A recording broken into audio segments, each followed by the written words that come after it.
Alright, let's get started. So here in 3ds Max I've got a very basic, simple scene. I've got a ground plane with a tileable texture on it. I've got a 3D camera set to 70mm. I've got a V-Ray dome light set low just for the ambient light in the scene. I've got these other V-Ray lights pointing up towards the sky because I've got a V-Ray fog turned on, set at default, and so these lights are going to illuminate from below.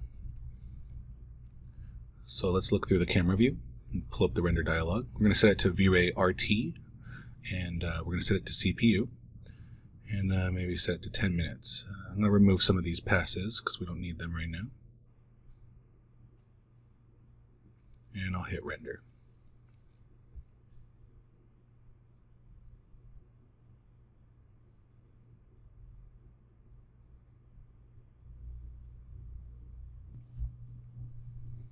Alright, so let's open up Photoshop. We're going to start by photo bashing some elements together. So we're going to load up some images that I got from some stock photo sites online.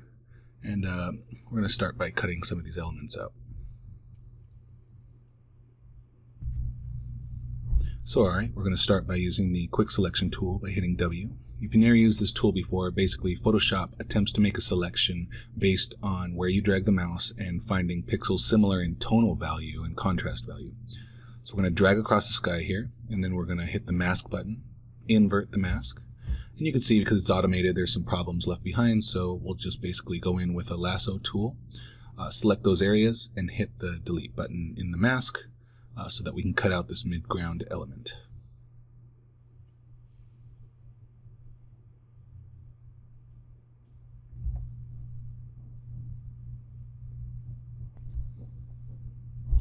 So okay, next image, we've got this crazy wreckage from an airplane crash. So we're going to do the same thing again. We're going to use the quick selection tool to select the sky, hit the mask button on the layers palette. And because this one's a low-res image, we're going to need to sharpen up the mask. So I'm going to hit Control-M on the mask, and then I'm just going to bring the whites up and the blacks down to apply some contrast to the mask edge.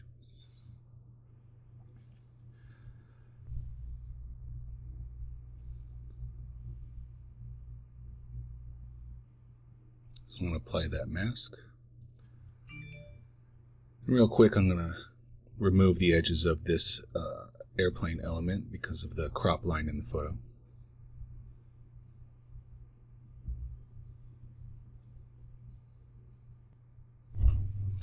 Okay, good. So next what we want to do is remove these guys from the image because they seem a little bit too calm for the illustration that we want to do. So using the lasso tool, I'm going to quickly select this guy.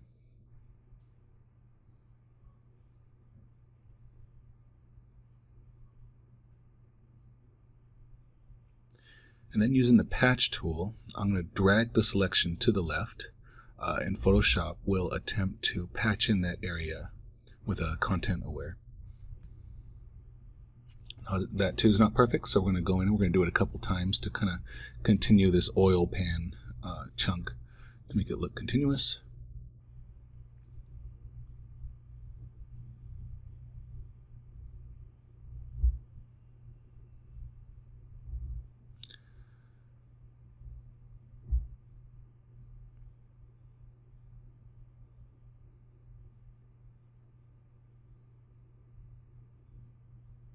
There we go.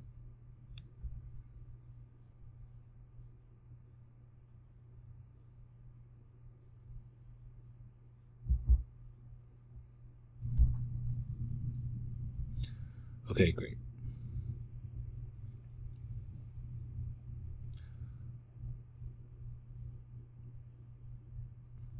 So for this one, I'm going to quickly delete his head because we don't need to worry about that. And then using the selection tool again, we'll just select him, and using the patch tool, we'll fill in the empty area.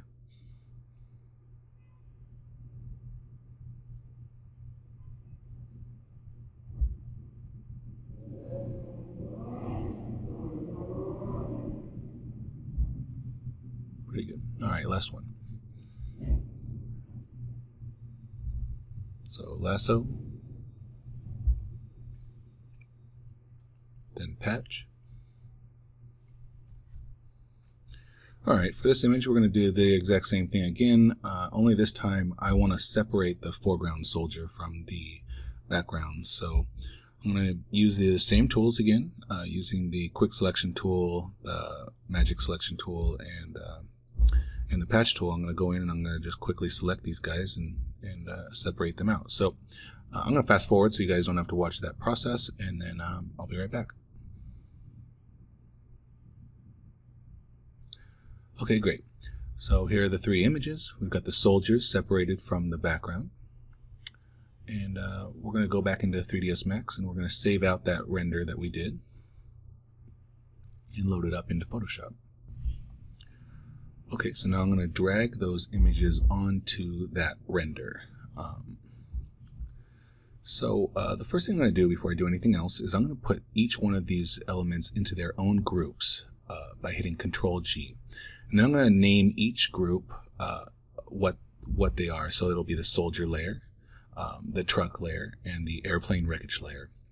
And then I'm also going to set each layer group to normal instead of pass through, and I'll explain why in a few minutes.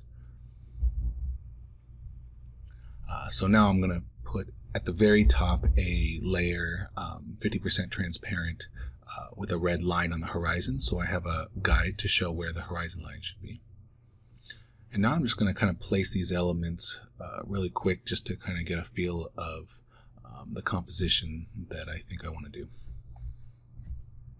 Okay, so now I'm going to apply a black and white adjustment layer to the very top because I don't want to deal with color right now. I only want to deal with value.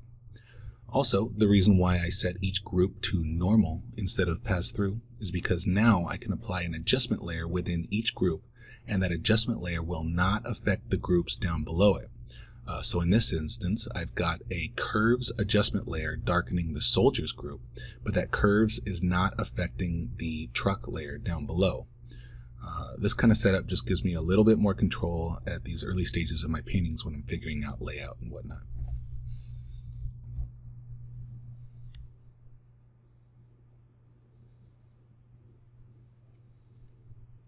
So at this point, I'm just moving things around, trying to find a composition that works for me.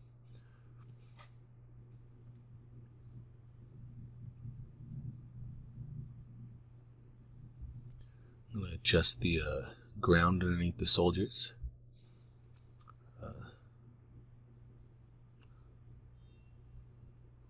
Flatten it out and then kind of blend in the edge with the truck layer group by painting away in the layer mask.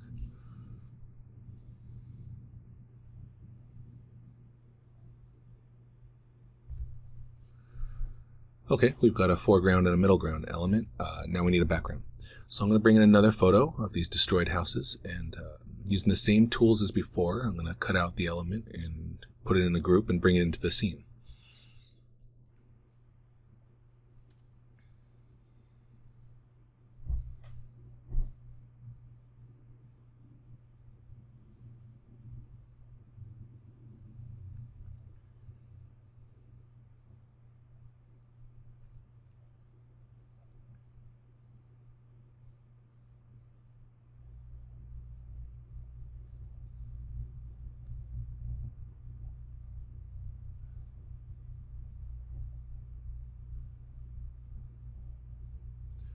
Okay.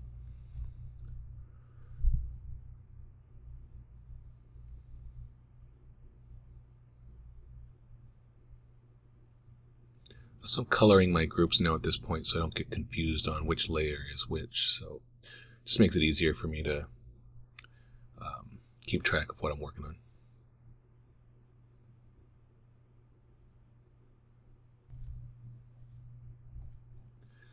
You can see me using the horizon line as a guide as I kind of find a place for this thing. Because this thing's in the background, I'm not too concerned about the overall shape of it, so I'm going to non-uniformly scale it because I don't want it to conflict with that kind of cool destroyed airplane piece. So I'm going to squish it down and kind of fit it in there, but not have it be the highest object in the scene.